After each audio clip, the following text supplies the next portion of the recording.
राम राम मंडळी. तर हे लाडू बघा कसं मस्त झालेत का नाही, एकदम दाणेदार पण आहेत आणि तब्येतीला एक नंबर आहेत. आणि मी जर तुम्हाला म्हणलं ह्याच्यात बिलकुल सुद्धा आपण साखर नाही तर गुळ टाकलेलं नाही आणि 2च चमचे तूप वापरले, तर मग कसं अजून एक नंबर आहे का नाही काम.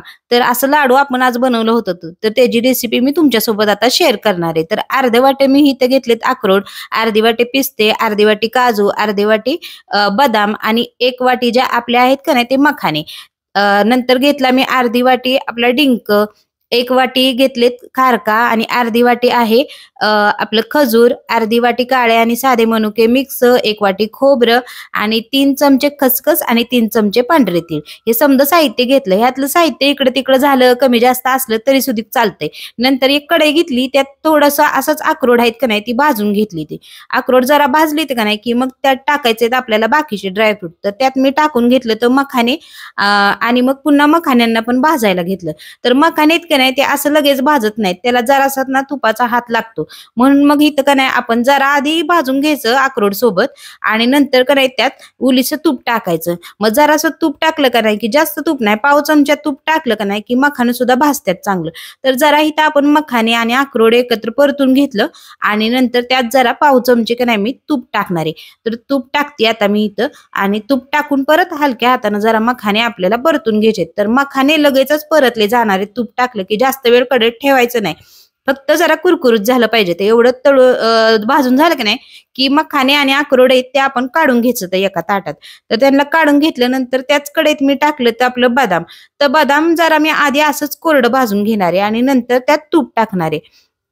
तर अर्धा 1 मिनिट असंच बदाम भाजून घेतलं तर आणि जरा त्यांना चटकं बसलं की नाही की आता तुम्हाला दिसत असेल जरा चटकलं ते बदाम. त्यानंतर मग त्यात मी जरासं तूप टाकलं पाव चमचा आणि परत बदाम आहेत ते जरा चांगलं भाजून घेतलं. तर बदाम भाजून होते ते तवरच त्यात आपल्याला टाकायचे आहेत बाकीचे ड्रायफ्रूट. तर बदाम जरा नीट भाजून झालं तर की त्यात मी टाकलं तर काजू आणि त्यात टाकले पिस्ते. तर ह्या दोघांना काही लय आपल्याला भाजायची गरज पडत नाही म्हणून जरा उशिरा टाकलं. आता तुम्हाला दिसत असेल सगळं चांगलं भाजून झालंय. आता हे काढायच्या आधी का नाही त्यातच आपल्याला टाकायचे पांढरे तीळ आणि खसखस. ह्यांना ह्यात टाकलं का नाही की जास्त उडत नाहीत बघा, नाहीतर खसखस आहे का नाही ती लई नाचती आणि कढईच्या बाहेरच पळून जाते बघा. आणि तिळाचं तसंच काम होतंय म्हणून ह्यात टाकलं का नाही की खमंग भाजतं. आता हे समजा साहित्य का नाही आपलं भाजून झाले. तर इथपर्यंत आपल्याला का नाही साधारणपणे 1 चमचा तूप लागला असेल. तर 1 चमचा तूप झालं का आपलं वापरून. आता इथं मी अर्धा चमचा तूप टाकलं आणि त्यात टाकलं आहे आपला डिंक. तर डिंक जरा परतून झाला की परत जरा वाटलं मला की तूप जरा कमी वाटते म्हणून मग मी अजून अर्धा चमचा तूप टाकलं. अशा पद्धतीनं 2 चमचे तुपात का नाही आपलं हे समजा सामान भाजून झाले. आता सगळं भाजून झालं त्याच कढईत मी टाकणार आहे खोबरं. खोबरं भाजायला काय आपल्याला तूप वगैरे टाकायची गरज नाही, तसंच कोरडं भाजलं. नंतर माझ्याकडे फूड प्रोसेसर आहे का नाही त्यात हे समजा सामान काढून घेतलं.